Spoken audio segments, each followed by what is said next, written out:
Hello and welcome to the Story Behind the Stories, your weekly look at the pages of the Neepawa Banner Press. Thank you very much for tuning in once again to NAC TV and spending a little bit of your time right here with us. I'm Eoin Devereux, news and sports reporter with the Banner Press, joined this week by Ken Waddell, owner, operator, publisher of the Banner Press. Good to have you here, Ken. It's always good to be here. At my age, it's good to be anywhere. Well, you're becoming a bit of a regular on the show as well. You were on last week's edition of the Story Behind the Stories, you know. I'm always willing to fill in. You see, you got to refresh people's memories every once in a while, you know. This is Kent. You know, you've been becoming a bit of an urban legend sometimes here. It's God. You say his name 3 times, he appears, like type thing, but you're still out and about. Oh, yeah. Yep. Now, for this week's show, this week's edition, we're very pleased and very proud to be able to have on our front page some representation from our community, has represented our community in a magnificent way and has done so for so many years, and that has been recognized on a provincial level, and it's wonderful to see. We are, of course, talking about Kelly Robertson and his curling rink, which had so much success in the early 2010s for Neepawa on a local, national, and even international level. They've finally been rightfully recognized with an induction into the Manitoba Curling Hall of Fame. That is fantastic to be able to share those details and to share that story with you this week. Ken, and I appreciate you were able to educate me a little bit because while Kelly was having his success, I was elsewhere. I was working in other communities in radio, so you were able to sort of walk me through the history on this as I wrote the story. So, yeah, Kelly's been doing this for a long time. He's decades, in fact. And actually, I've known Kelly since since I came here 52 years ago or so. He was pretty young then. Well, I was younger then too. But anyway, great curler, great personality. 4-generation family farm. Well, more than that actually. 4 generations still on the farm, and great people in the cattle industry and grain operation and southwest of Neepawa. But they always seem to find time to go curling. And when you're as good as Kelly is, I guess it's a lot more fun because he didn't lose many games over the years, that's for sure. That's right. And of course, they were inducted, the team that Kelly was in charge of between about 2011 to about 2017, 2018. Their biggest successes were a 4-year period, 11, 12, 13, and 14. And the biggest one, of course, was their very first year. They made a very amazing run from the provincials onto the nationals for national senior curling. They were able to win. They represented Canada on the global scale, the World Senior Curling Championships that year. And from what I've heard, just a hair away. Yeah. But they made it all the way to the final, and they were one of the top teams in all of the world that year.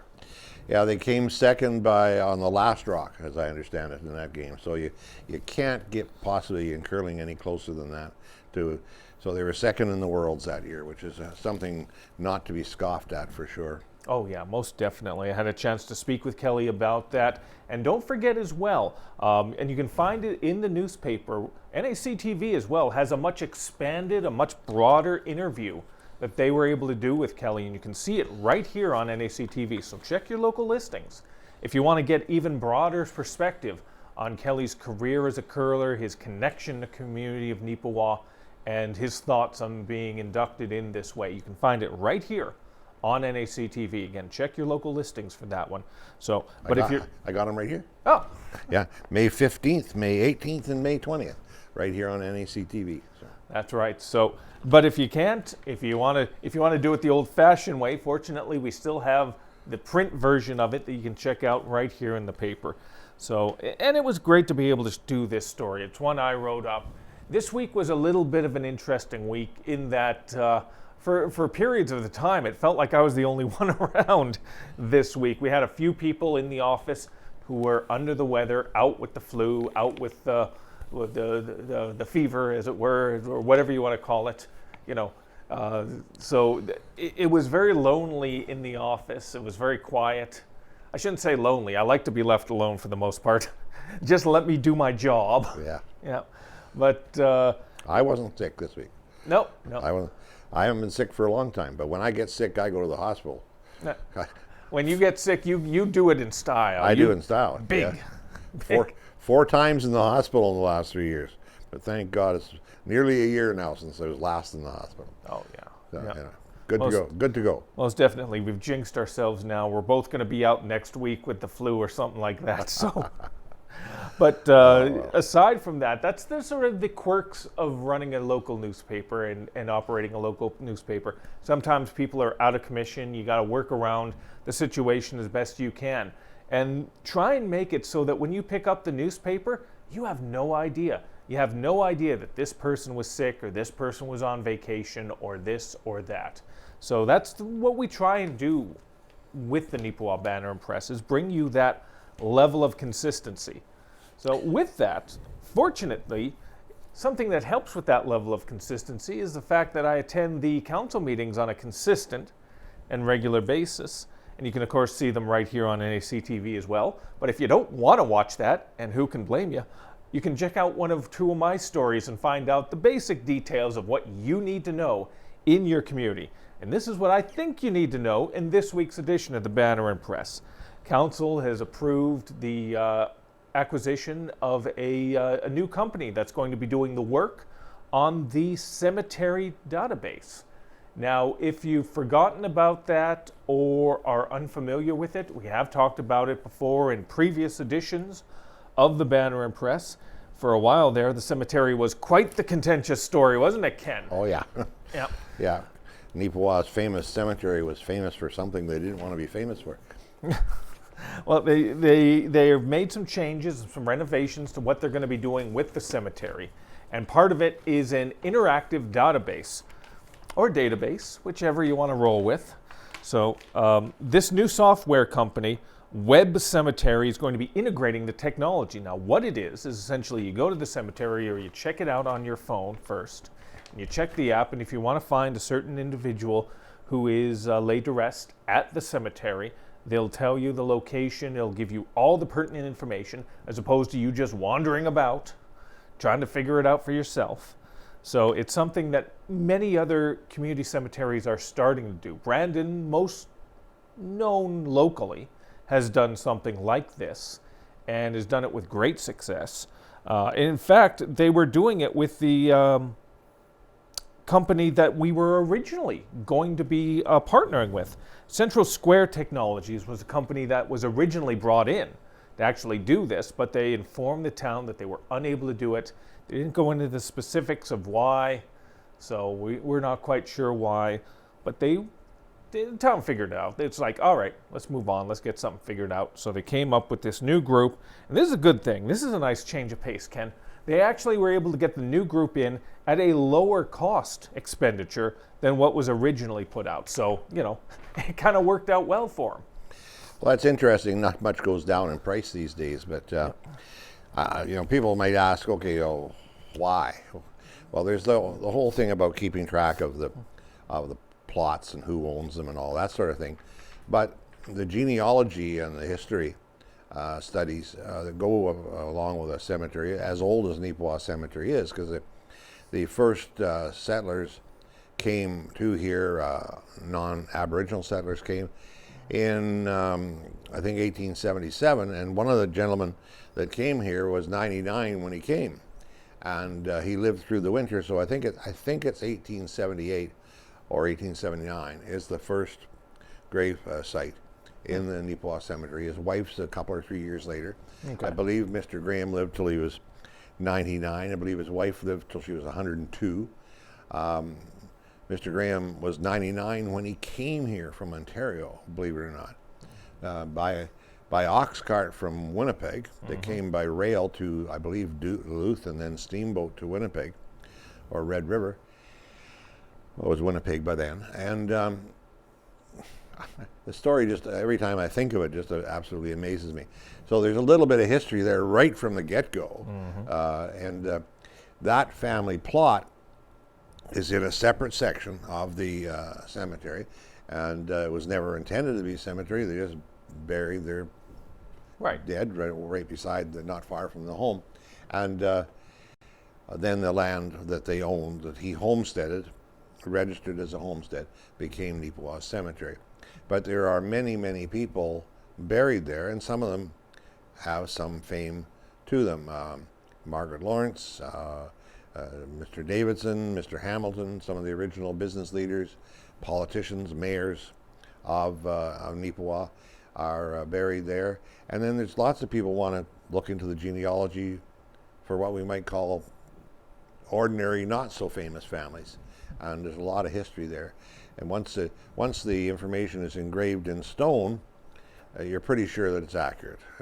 There could be some mistakes up there, but I don't think there's very many in terms of birth dates, death dates, names, spouses, that sort of thing. There's a lot of tons and tons of history up there. That's right. And they want to preserve that history and be able to share it with the public in a very pertinent and efficient way. So that's what this is all about.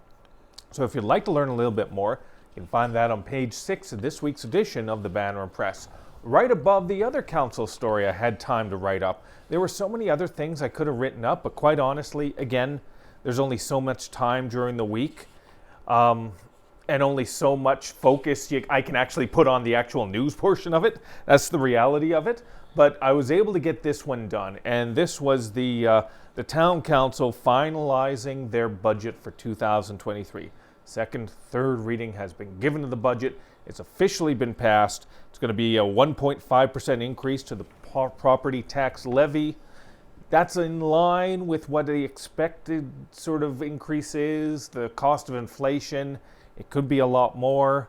Nobody likes to pay more. That's understandable, but it is what it is. They've got to work that fine tightrope between service providing and tax relief. So you might not be happy with it. You read the story maybe in a previous edition and found out where the money's going and where it's not going. And maybe you'll see it and you'll not be happy with it. But it's a fine line. It's a balance. That's what council has to do. We could get all the things looked after. Isn't that correct, Ken? Like roads, infrastructure, water, sewer. But then, all that's going to cost a whole heck of a lot. And where's our rate going to go then? Yeah. No, they're up against a hard place. The town is growing so fast.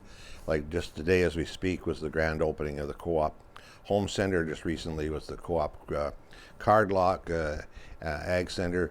The home hardware center is opening. All these things are happening. But the big, I think it's about $5-6 million increase in the budget, as you've noted in the story, Eoin, is going to go to infrastructure, but it's going to be infrastructure related to the new hospital. And people need to know, and maybe everybody knows this already, but the province is requiring the town to put $6 million into that hospital. But it can be put in by way of infrastructure. And so paving, drainage, water, sewer, and all the rest of that. And so that leads into another question, and people say, well, they're going to build a new school. Where is it going to go? Well, I think the town would really, really, really be hoping that it's close to the hospital so they don't have to build a whole bunch more infrastructure, that they could tap into this. And I'm sure that they're designing the hospital infrastructure, water, sewer, etc., to have capacity to be added onto for other facilities in the future. So it's a very complicated puzzle, and I give credit to a couple of people, but the two of the senior staff at the town, and I worked with them closely when I was mayor. That's a few years ago now, but they're always putting the puzzle pieces there, try to make them all fit together at the best possible cost. And $6 million is not a small amount of money. No. It is compared to $127 million for the hospital, but it is not a small amount of money for a town like Neepawa. That's right. Now, again, these are the fine little details of budget deliberations that maybe the average citizen doesn't have time for, doesn't have the patience for, and who can blame you? I'd barely enjoy balancing my own checkbook. For all the kids out there, that's something we used to have to do back in the day before Interact and TAP was a thing. But, if I have that level of frustration for myself, it's hard to sort of get through the malaise and just the fog of having to deal with it for the town. But they're doing their very best on this. We give them a little bit of grief from time to time, and rightfully so from time to time. But this is one of those ones where they're trying to make everybody happy, trying to do the best they can to sort of keep everything aligned. So if you get a moment or two, just educate yourself on the details of it. what it means for you. You can check it out as well on their website, I'm sure, eventually. Maybe in the fall, maybe in the winter, they'll have it up on their website. All right, that was uncalled for on my part. No, it wasn't uncalled for because they're always late in putting stuff up. They would say that they're too busy, but I think it's important that they need to pull up their socks in terms of what they're putting on the website. They don't even get the agenda on the website, do they, Owen? Oh, no. No. But fortunately, we do have the minutes from February up there right now. So if you want to check those out, and again, like I said, you go to Minnedosa. We've had this conversation off air, Ken. You go to Minnedosa's website, and I can see the minutes of their meeting from Tuesday. I can go onto their website right now and see what happened at their meeting on Tuesday. I haven't had a chance yet, but I will be because their budget deliberations have just wrapped up as well. So most likely, I'll be writing up a story about Minnedosa's budget details in next week's edition of the Banner Press.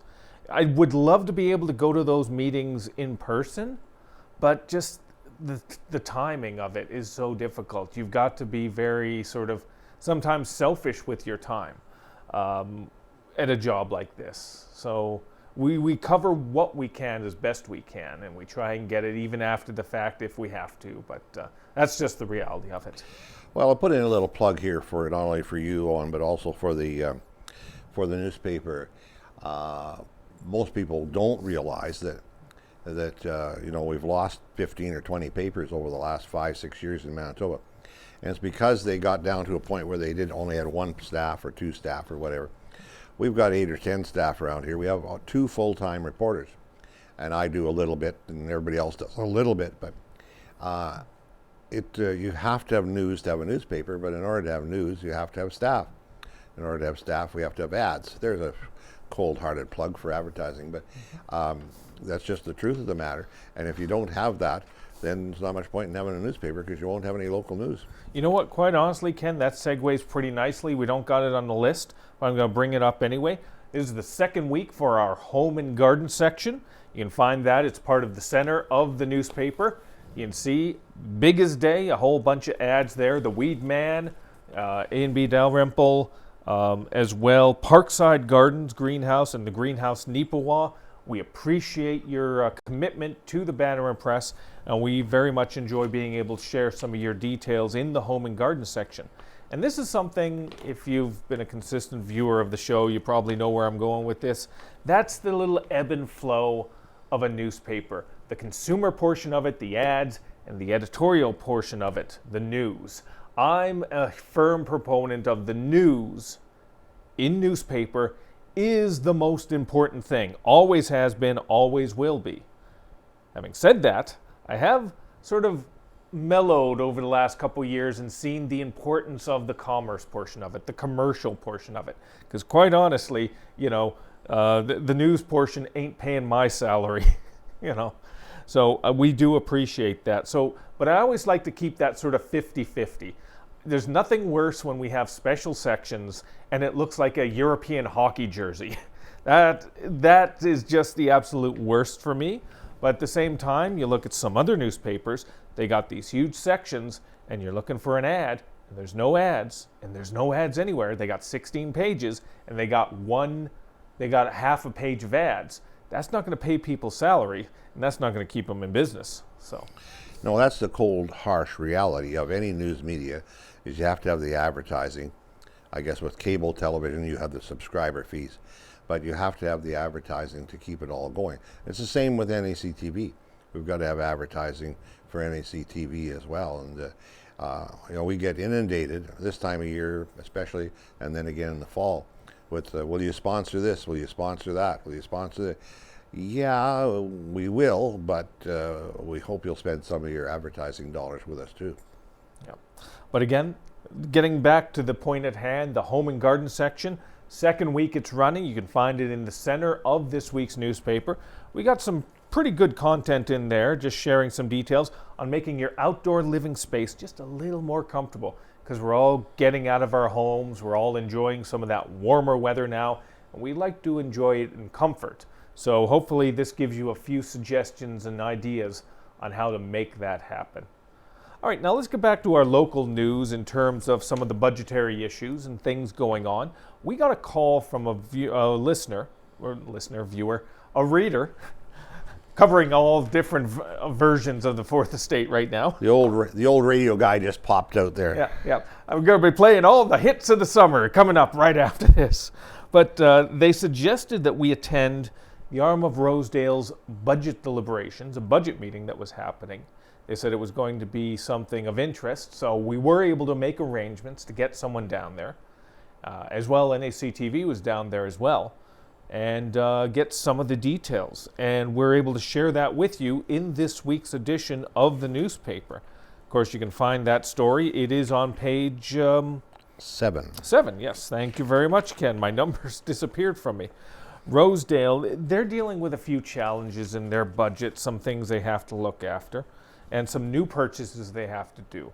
We were able to provide some of the basic details. Now, I say basic very specifically because I was not the one that attended the meeting at the time. The person that was, they fell ill, they were unavailable, so I picked up the slack and ended up picking up the story and writing the story. And I got to admit, sometimes budget deliberations, all that stuff, it just is a difficult right, to be honest, because you've got to represent the numbers and the details of it, but you've also got to do it in a way that is easy for a reader to digest. They don't want to be buried in decimal points and digits and all those little tired numbers. They want the meat and potatoes of it. So that's what we try to do with this, and we try and do it in a way that is informative. Now, some of the details of that meeting that were of interest as well were some of the questions, actually, Ken, that came out from it. Because there were a few ratepayers that had some genuine questions and to a degree, concerns about what was going on. Yeah, and they were quite vocal about that, which is unusual at a council meeting or even a town meeting, municipal council or a town council meeting. But they had questions, and that's what the whole purpose of it. That's why you see those little ads in the paper or on their website sometime, financial plan, such and such a date, such and such a time, and so you can go and ask for an explanation of what's this for, what's that for. I think the total budget there is something like just a little over $3 million. Eh? Mm-hmm. That's correct. Yeah. And, now, that is a notable increase, though, from last year's budget. I believe last year's budget came in at around 2.5, I think, when it was all said and done. Yeah. It is an increase, but costs are going up. And in fairness to a municipality like Rosedale, it's not like some other municipalities in terms of they have so many smaller communities. They have Franklin, Eden, Burnie, Riding Mountain, Kelwood, all their own entities and all with their own sets of expenses. They've got 2 fire departments. Yep. They've got a lot of geography. Some of those roads are steep climbs, and when they wash out bad, like hundreds of thousands of dollars sometimes in a big rainstorm. So they've got lots of issues there to deal with. I don't envy them their job because it's a difficult municipality geographically or physically to maintain because it's so steep. Most definitely. Now, if you'd like to learn a little bit more about those types of goings on, you can find that story in this week's edition of the newspaper. Let's head down the road a little bit further. We're going to go down to Gladstone right now. Ken, you and Chris were down there, I believe, taking part in this. The area's Chamber of Commerce. We talked about this story a couple weeks ago. We did a preview of it about their trade show and expo. It was in Stride Hall. It had to be expanded out into the arena as well. So it looks like it really went over quite well. Well, I think so. They had trade shows a few years back, but like a lot of communities, they faded out. But the rejuvenated Chamber of Commerce there redeveloped it. And yes, the hall was full, very full, of tables and booths, etc., for various businesses and community organizations. And then there was some bigger equipment, ATVs and boats and a few cars and trucks over in the arena. And outside the hall, on the field beside it there, nice grassy area there, they had a bunch of other equipment and stuff. So there's lots of stuff to look at and talk to people, see what's available in Gladstone and in the region. And so it was very well done, I thought. And they had a pie contest. That's was the key. You got to have pie, and it was good pie too, I'll tell you. No matter the community, large or small, if you don't have some sort of pie baking contest, you're not doing it right. So, No, it was good pie. most definitely. All right, we're going to finish up. We've got a few minutes left, so we're going to very quickly touch on this. This is a story I had been working on. I hope to get a little more information. Unfortunately, some contacts from other teams were not able to get back to me in time. So we did a Santa Clara Baseball League preview with really just one team in mind. And that, of course, is our own Neepawa Cubs. Garrett Rempel was able to get back to me before our deadline, talk about some of the new players coming in, some of the returning players, where they think they're going to have a strong team out in the field and what they're going to be able to do for the upcoming season. Santa Clara League, of course, 6 teams are going to be participating this year, including the long-awaited return of the Minnedosa Mavericks. The Mavericks were a well-regarded and well-respected team in the Santa Clara. They had an 11-year run as champions there in the early 2000s. But unfortunately, you need players to be able to continue to play. And for a short period of time there, they weren't able to bring the roster together to field a team. So they took a hiatus for a few years. So it's really great that they're going to be able to hit the field once again this year. Yeah, it's good to see Minnedosa is part of our coverage area, and be interesting. There should be quite a rivalry between the Mavericks and the Cubs, I would think.